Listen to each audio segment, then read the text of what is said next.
Good afternoon.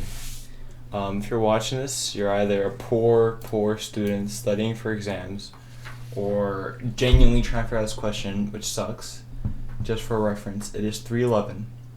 The project due today, and you're either Mr. Valancourt watching this, or a poor student studying for exams. So if you're studying for exams, I will sing you guys a little prayer, in your riddance. So, во имя Отца и Сына и Святого Духа, аминь.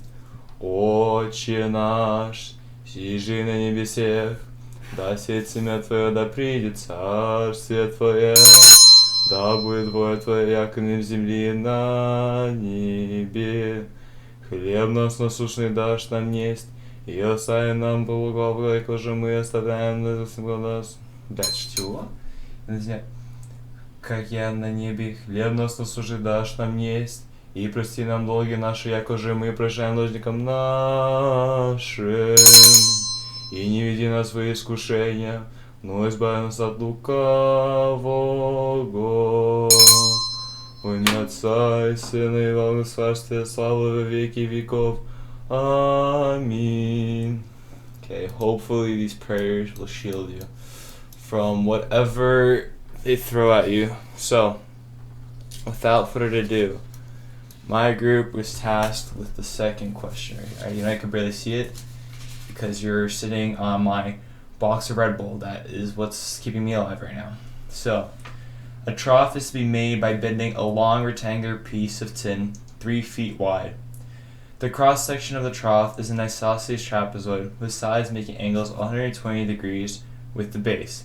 Find a dimension of the cross sections which give us maximum capacity. Now, this question has a lot of yapping. There's literally 3 words that you kind of need to know. First of all, trough. If you don't know what that is, Google it. Come on, you need to get knowledgeable. You need to learn more. Alright, basically that's what pigs and cows and horses, it's the little thing that holds the corn or wheat or whatever they feed them. Who cares? Right? So now, the really matters is the tin of 3 feet wide and 120 degrees, okay?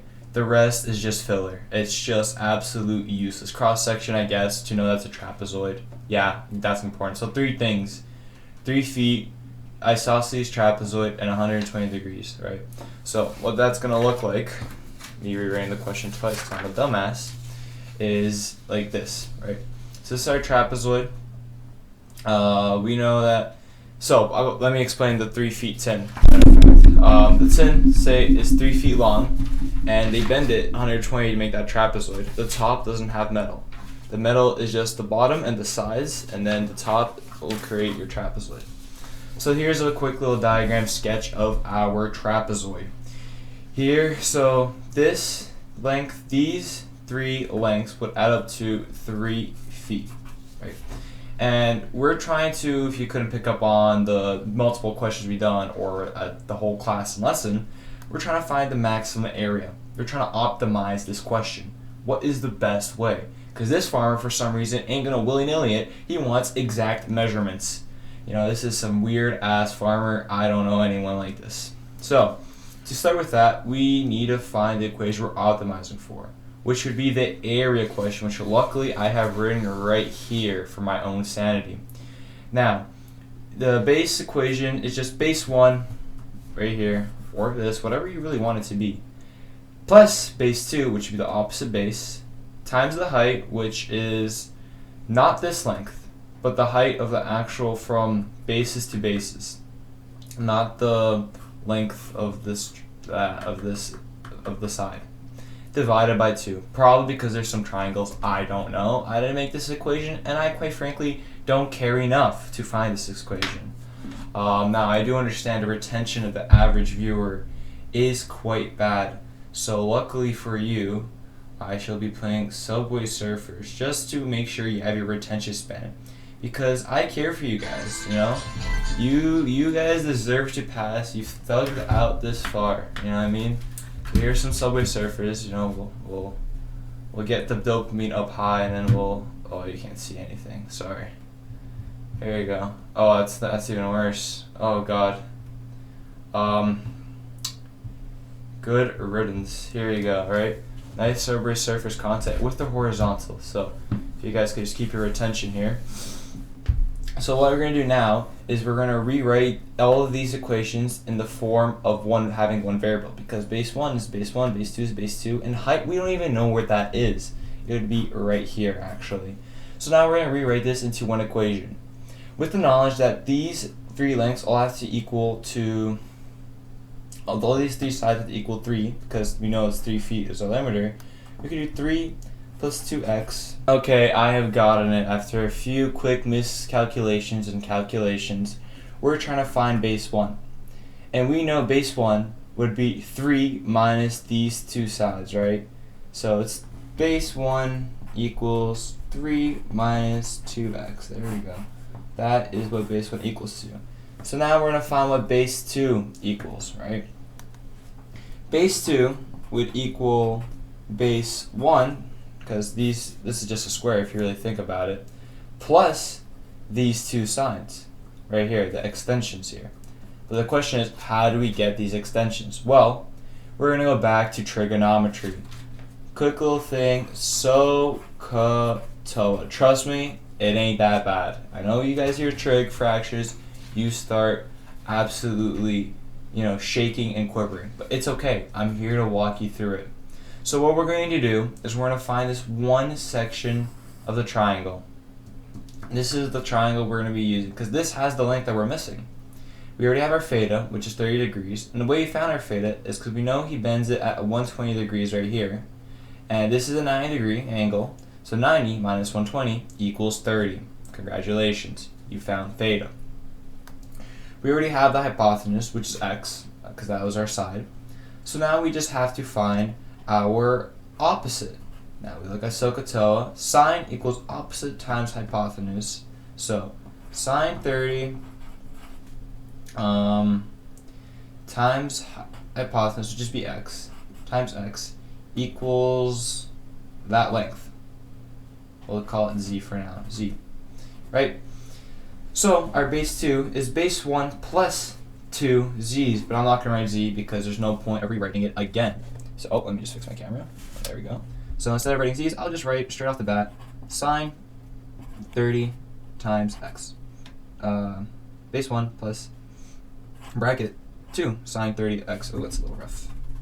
Let me beautify it for you, people.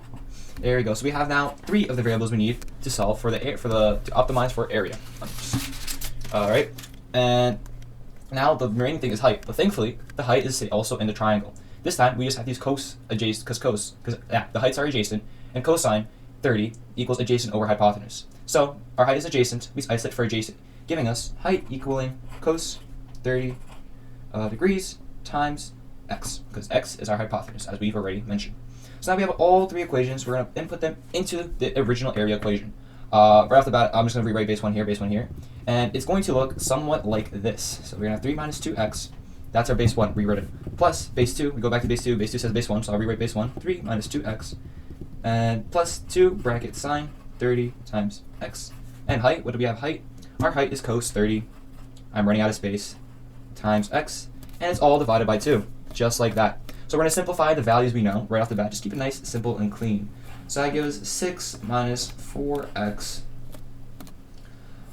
plus 2 sine 30 minus x times x, my bad, times cos 30 x, all divided by 2. So sine and cos, you can't do anything with that. This is literally the most useless thing we could do. So we're gonna grab a new sheet of paper because I'm running out. Guys, wasting too much paper, and we're gonna go reference grade 12 advanced functions. Our unit circle. Now I don't have a unit circle on me, but we all know what a unit circle is, hopefully. It's the thing with the circle, and it has the little angles like cos and then sine. It's like 1 over 2, square root 3 over 2. And where I'm leading with this is that this 30 degrees line with our unit circle. So, looking at the unit circle, my mistake. Looking at our unit circle, cos 30 is equivalent to square root 3 over 2, and sine 30 is equivalent to 1 over 2. So now I'm going to rewrite that. This is f of x, by the way. I should probably mention that. But that doesn't really matter because you know how to solve it. These are like the little things that you will lose plenty of marks on the test and on the exam that you're going to be taking. So you could cry after, not now. What you'll be doing is 6 minus 4x plus 2. Just input the sine 30. Sine 30 was equivalent to, what did I say? 1 over 2. So 1 over 2 times x and square root 3 over 2x divided by 2. So, this is all in brackets. So now we have our 2 over 2, that cancels out. Now we just have x, giving us bracket 6 minus 4x plus x bracket times square root 3 over 2x divided by 2.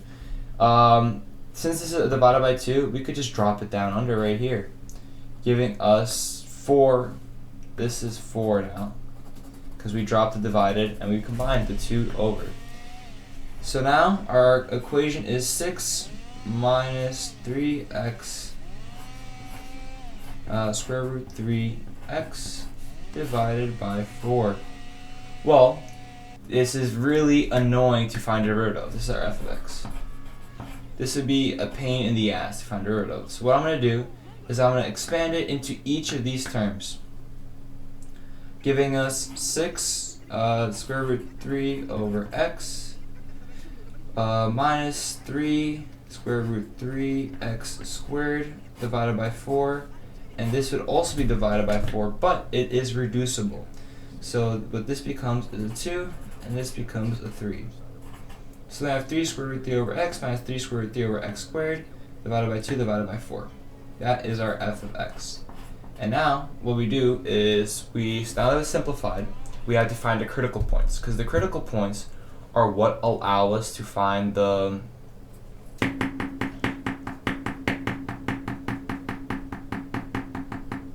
min-max, right? So we're going to do that real quick. We're going to find a derivative. But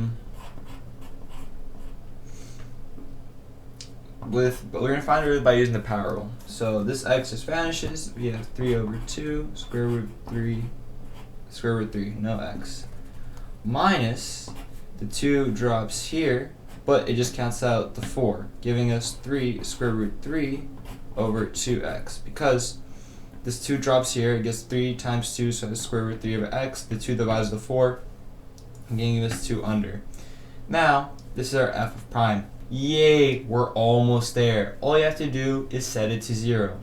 Now, this looks really complicated, but if you open your eyes and you really look back, think back in your head, these are factorable. You could just factor this 3 over 2 square root 3, just like that. And you get 1 minus 1x, or just 1 minus x. And Kabito Kabato, the way you get 0 is you set x equals to 1. Congratulations, you're basically there. Now you have to do some little tiny things out of formality, like a number line. You know how we're going to find a number line? We're going to put the equation right before x. So we make our number line, x at 1, and we're going to check right before. We're going to set x to 0. This equals 0, 0 times 0 is 0, and 2 over 2 squared root over 3, that's positive. So we know right before it is positive. So let's check right after it. 2, these two are the same. And if this one is subtracting 2 larger than this, it has to be a negative. And no, it's a maximum. Oh, and I forgot to mention domain. Kind of irrelevant. Well, it's really not irrelevant. It's the most important thing, because you're going to lose marks to this on your upcoming exam. I'm already manifested good energy. Time for me to hate on you, okay? I hope you lose 1 mark for forgetting to write your name. That was a joke. Ha ha ha. Now, I'm really going insane. Those 4 Red Bulls are not good for. Anyways, what was I saying? Domain. Our domain is 0 to 1.5, because if x is 0, then we would have no sides on the trapezoid. Now think back to the diagram. If our x is 0, there would be a side. And if our x is 1.5, there would be no base, because 1.5 times 2 is 3. And I'd leave us for no room for base. So that's our domain. But other than that, that's pretty much it. The main concepts you should concern about is how to find things. Power went out again. It's okay. I have contingency plans for these things.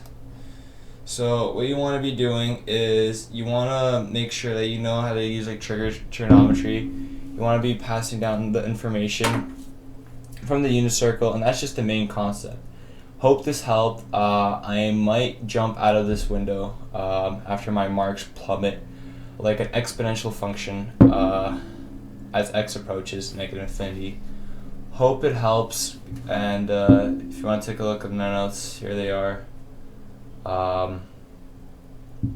Yeah, best of luck to your exam.